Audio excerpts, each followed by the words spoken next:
can be deadly. If you're bitten, be sure to call 000 immediately. Mick has a few tips for those wanting to avoid attracting snakes. Tidy their yards up, that's the biggest thing. A snake, he likes to be secluded sort of thing. If you've got a yard full of clutter, roof and iron and stuff like that laying around, obviously there'll be mice, and then of course snakes will be after the mice. Residents should also keep their grass trimmed and reduce the amount of snake food available by trapping rats and mice. And despite being a catcher, Mick has a strict no-kill policy. I release them out of the metropolitan area. If I catch them on the west side, I'll take them out arid lands or out that way. Patrick Murrell, Southern Cross News. Well, thinking outside the box and outside of the office, Natural Resources EP has developed an interactive way to help preserve the local goannas in the region. With the threat of extinction an all-time high, the community is being urged to record and report any sightings of goannas on the new website.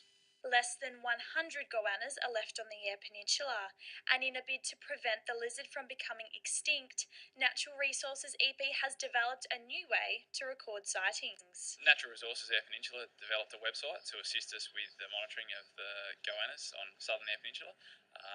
So users can visit www.epgoannas.com.au and log any sightings that they may have seen across the region. It gives you a few of the common differences between the two, and then it moves down to an interactive map, so you can actually drop a pin on the location where you saw the goanna. While the site will look at the sand goanna, it's the heath goanna that's the key point of interest. It's one that's become quite rare right across southern Australia, and in South Australia it's vulnerable to extinction, and we're interested in trying to increase its numbers. Both species play an important role in keeping the environment running smoothly. We have a natural system down here that's lost many of its predators, so the dingo has gone, and quite a few of the mammals that used to be here have gone. So they're an important predator as part of the system, and predators control the sorts of animals that remain in the area. A mobile app of the website will be available for download in the coming weeks. Madison Stafford, Southern Cross News. A new report has revealed concerning levels of tooth decay in regional areas. The report by the Royal Flying Doctors Service found 1/3 of adults in the bush have untreated tooth decay, compared to less than a quarter in the major cities. This figure is even worse for Indigenous Australians. Regional areas are also bad for childhood cavities, which are 55% more prevalent than in the cities. The Flying Doctors say while there aren't enough dentists in the bush, people need to pay more attention to their own oral health.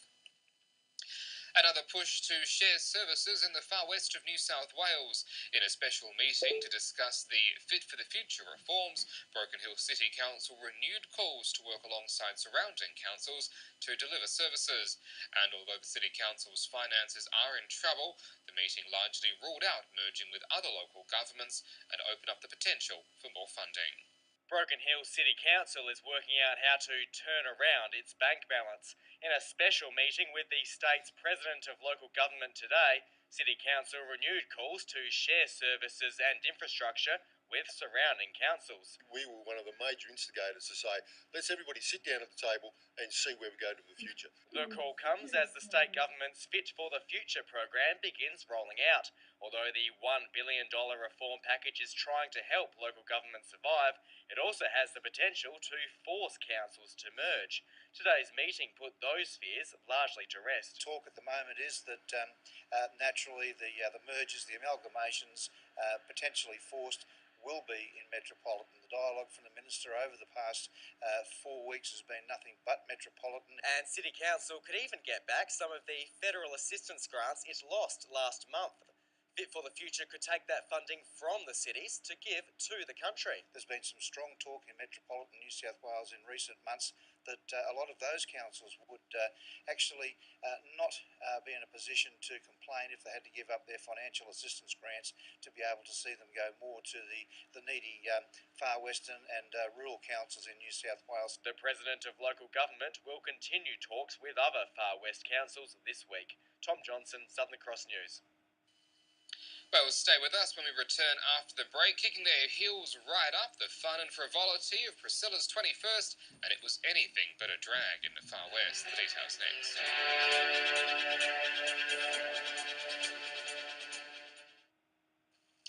Welcome back. Partygoers in the Silver City kicked up their heels for Broken Heel over the weekend.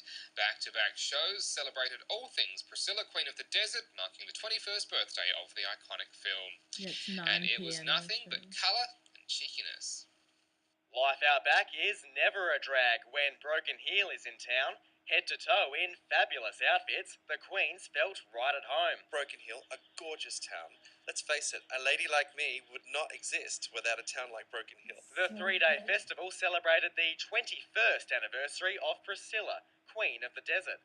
The film, now a cult classic, is credited with bringing drag to a mainstream audience. Its impact still felt today. It's given us an opportunity to take it out of the clubs and take it to the streets or to the corporate venues, to the TV commercials, and everything, every platform you can imagine. People have now understood and realised the potential of drag. At Silverton yesterday, visitors belted out tunes and kicked up the dirt alongside the professional queens of the outback. All we've seen is pure expression and love exploding. People finding their inner self and sharing it with the rest of the world in the most dramatically beautiful way possible. And I do think maybe that film, everything we do, it plants a seed. So it definitely planted a seed that was then is now forever cracking open and echoing out. And it really inspired a lot of people in this town to hold space for such an experience. It's a great thing to come back to Broken Hill and see something so fun and so free and, amazing happening here. Many locals said they want to see Broken Hill become an annual event. Tom Johnson, Southern Cross News.